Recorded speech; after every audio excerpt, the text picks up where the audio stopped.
নমস্কাৰ আপোনালোক সকলোকে আমাৰ ইউটিউব চেনেল কাছিয়লিলৈ স্বাগতম জনালোঁ। আজি আমি জেনেৰেল সায়েন্স অৰ্থাৎ বিজ্ঞানৰ কিছুমান গুৰুত্বপূৰ্ণ প্ৰশ্ন উত্তৰ আলোচনা কৰিম। তেতিয়াহ'লে আহকচোন দেৰি নকৰি আজিৰ ভিডিঅ'টো আৰম্ভ কৰোঁ আৰু ভিডিঅ'টো সম্পূৰ্ণৰূপে চাব বুলি আশা কৰিলোঁ। ফাৰ্ষ্ট কুৱেশ্যনটো হৈছে কোনে পেনিচিলিন আৱিষ্কাৰ কৰিছিল? শুদ্ধ উত্তৰটো হৈছে অপশ্যন নম্বৰ গটো। আলেকজেণ্ডাৰ ফ্লেমিঙে পেনিচিলিন আৱিষ্কাৰ কৰিছিল। নেক্সট কুৱেশ্যনটো হৈছে ভিনেগাৰত কি এচিড থাকে? এইটো আমি সকলোৱে জানিবলগীয়া কুৱেশ্যন হয়। ভিনেগাৰত এচিটিক এচিড থাকে, মনত ৰাখিব। নেক্সট কুৱেশ্যনটো হৈছে বৈদ্যুতিক আধানৰ SI একক কি? শুদ্ধ উত্তৰটো হৈছে এম্পিয়াৰ। নেক্সট কুৱেশ্যনটো হৈছে তাপৰ SI একক কি? শুদ্ধ উত্তৰটো হৈছে কেলভিন।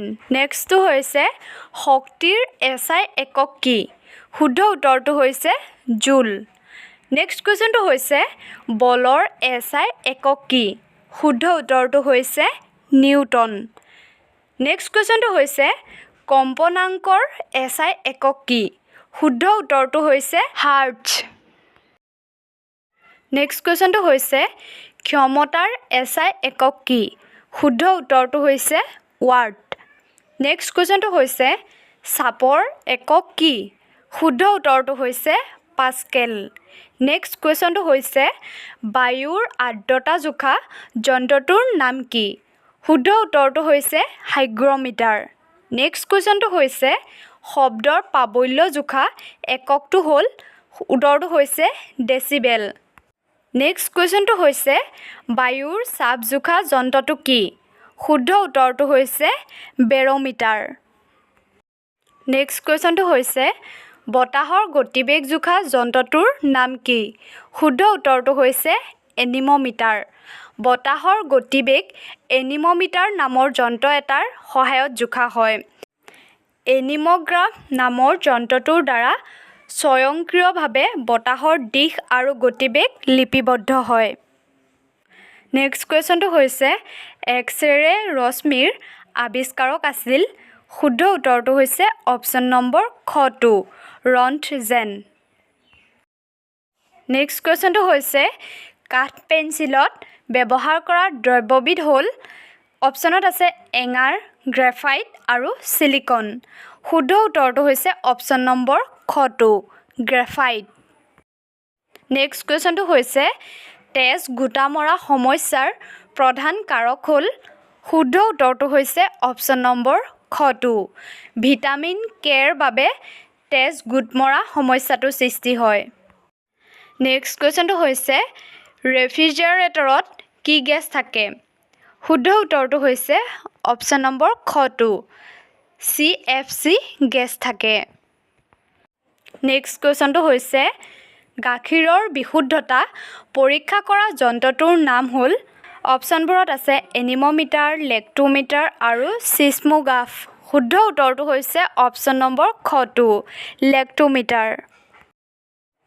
নেক্সট কুৱেশ্যনটো হৈছে ব্লিচিং পাউডাৰৰ ৰাসায়নিক নামটো কি?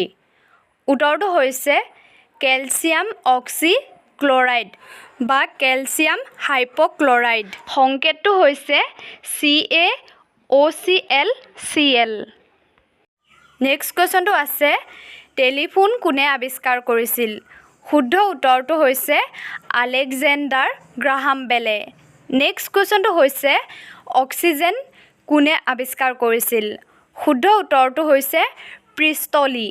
নেক্সট কুৱেশ্যনটো হৈছে এৰোপ্লেন কোনে আৱিষ্কাৰ কৰিছিল? শুদ্ধ উত্তৰটো হৈছে অলভিন আৰু উইলবাৰ ৰাইটে। নেক্সট কুৱেশ্যনটো হৈছে অণুবীক্ষণ যন্ত্ৰ কোনে উদ্ভাৱন কৰিছিল? শুদ্ধ উত্তৰটো হৈছে জেড জেনছেনে আৱিষ্কাৰ কৰিছিল। নেক্সট কুৱেশ্যনটো হৈছে ডিনামাইট কোনে উদ্ভাৱন কৰিছিল? শুদ্ধ উত্তৰটো হৈছে আলফ্ৰেড নবেলে। নেক্সট কুৱেশ্যনটো হৈছে পৃথিৱীৰ প্ৰথম কৃত্ৰিম উপগ্ৰহটোৰ নাম কি? শুদ্ধ উত্তৰটো হৈছে স্পুটনিক 1। কৃত্ৰিম উপগ্ৰহ হৈছে মহাকাশলৈ বৈজ্ঞানিক পদ্ধতিৰে উৎক্ষেপণ কৰা উপগ্ৰহ। মহাকাশলৈ প্ৰথমে কৃত্ৰিম উপগ্ৰহ উৎক্ষেপণ কৰিছিল ছোভিয়েট ইউনিয়নে 1957 চনৰ 4 অক্টোবৰত উৎক্ষেপণ কৰা স্পুটনিক 1 নামৰ উপগ্ৰহটোৱে প্ৰথমটো কৃত্ৰিম উপগ্ৰহ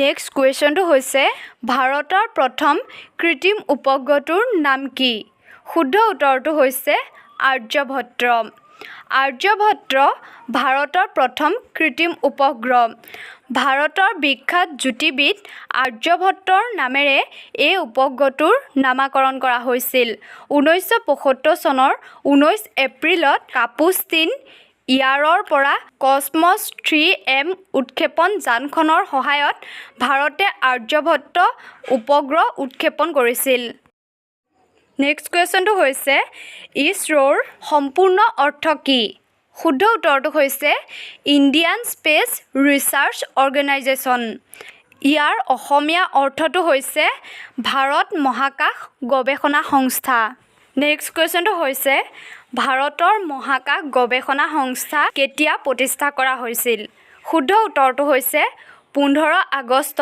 1969 চনত প্ৰতিষ্ঠা কৰা হৈছিল আজি আমাৰ নেক্সট কুৱেশ্যনটো হৈছে ইছৰোৰ হেডকোৱাৰ্টাৰ ক'ত আছে মানে ISROৰ মুখ্য কাৰ্যালয়টো ক'ত অৱস্থিত শুদ্ধ উত্তৰটো হৈছে বেংগালুৰুত নেক্সট কুৱেশ্যনটো হৈছে আমেৰিকা যুক্তৰাষ্ট্ৰৰ মহাকাশ গৱেষণা সংস্থা নাছাৰ সম্পূৰ্ণ অৰ্থ কি শুদ্ধ উত্তৰটো হৈছে national aeronautics and space administration 29 July 1958 চনত নাছা গঠন কৰা হৈছিল ইয়াৰ হেডকোৱাৰ্টাৰ ৱাশ্বিংটনত অৱস্থিত নেক্সট কুৱেশ্যনটো হৈছে মহাকাশলৈ যোৱা ভাৰতৰ প্ৰথম মহাকাশচাৰীজনৰ নাম কি শুদ্ধ উত্তৰটো হৈছে ৰাকেশ শৰ্মা ৰাকেশ শৰ্মাই 2 এপ্ৰিল 1984 চনত মহাকাশলৈ যাত্ৰা কৰিছিল নেক্সট কুৱেশ্যনটো হৈছে মহাকাশলৈ যোৱা ভাৰতৰ প্ৰথম মহিলাগৰাকীৰ নাম কি আছিল এই প্ৰশ্নটো বাৰে বাৰে পৰীক্ষাত আহি থাকে শুদ্ধ উত্তৰটো হৈছে কল্পনা চাওলা কল্পনা চাওলাই 1997 চনত মহাকাশলৈ যাত্ৰা কৰিছিল নেক্সট কুৱেশ্যনটো হৈছে এজন মানুহৰ দেহত কিমানডাল হাড় থাকে শুদ্ধ উত্তৰটো হৈছে 206 ডাল নেক্সট কুৱেশ্যনটো হৈছে পাতৰ ৰং সেউজীয়া হোৱাৰ কাৰণ কি শুদ্ধ উত্তৰটো হৈছে পত্ৰহৰিত বা ক্লৰফিলৰ কাৰণে নেক্সট কুৱেশ্যনটো হৈছে মানুহৰ দেহৰ ক'ত আটাইতকৈ ডাঙৰ হাড়ডাল থাকে শুদ্ধ উত্তৰটো হৈছে উৰুত আৰু সেই হাড়ডালৰ নাম হৈছে উৰ্বস্থি নেক্সট কুৱেশ্যনটো হৈছে মানুহৰ দেহত ক'ত আটাইতকৈ ক্ষুদ্ৰ হাড়ডাল থাকে শুদ্ধ উত্তৰটো হৈছে কাণত আৰু সেই হাড়ডালৰ নাম হৈছে ষ্টেপছ নেক্সট কুৱেশ্যনটো হৈছে জুই জ্বলাবলৈ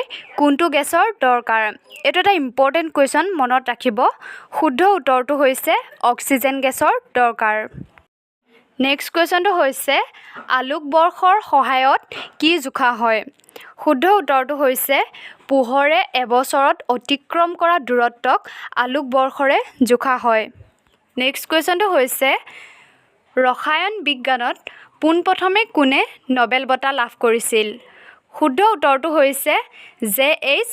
ভল্টহকে নেক্সট কুৱেশ্যনটো হৈছে দুটাকৈ নোবেল বঁটা লাভ কৰা প্ৰথমগৰাকী বিজ্ঞানী কোন আছিল শুদ্ধ উত্তৰটো হৈছে মেডাম কুৰী নেক্সট কুৱেশ্যনটো হৈছে নিউক্লিয় পদাৰ্থ বিজ্ঞানৰ পিতৃস্বৰূপ বুলি কাক কোৱা হয় শুদ্ধ উত্তৰটো হৈছে ৰাদাৰ ফৰ্ডক কোৱা হয় নেক্সট কুৱেশ্যনটো হৈছে মাইক্ৰফোনৰ উদ্ভাৱক কোন আছিল এই প্ৰশ্নৰ উত্তৰটো মই কৈ নিদিওঁ আপোনালোকলৈ এৰিছোঁ যিসকলে জানে আপোনালোকে মোক কমেণ্ট বক্সত আনচাৰটো জনাব বন্ধু বান্ধৱীসকল আজি ইমানখিনিয়ে আছিল জেনেৰেল সায়েন্সৰ কিছুমান গুৰুত্বপূৰ্ণ প্ৰশ্ন উত্তৰ যদি ভিডিঅ'টো চাই ভাল পালে লাইক কমেণ্ট কৰি দিব চেনেলটোত যদি প্ৰথমবাৰৰ বাবে আহিছে তেতিয়াহ'লে ছাবস্ক্ৰাইব কৰি কাষতে থকা বেল আইকনটো প্ৰেছ কৰি ল'ব পুনৰ এটা নতুন ভিডিঅ'ৰ সৈতে লগ পাম ধন্যবাদ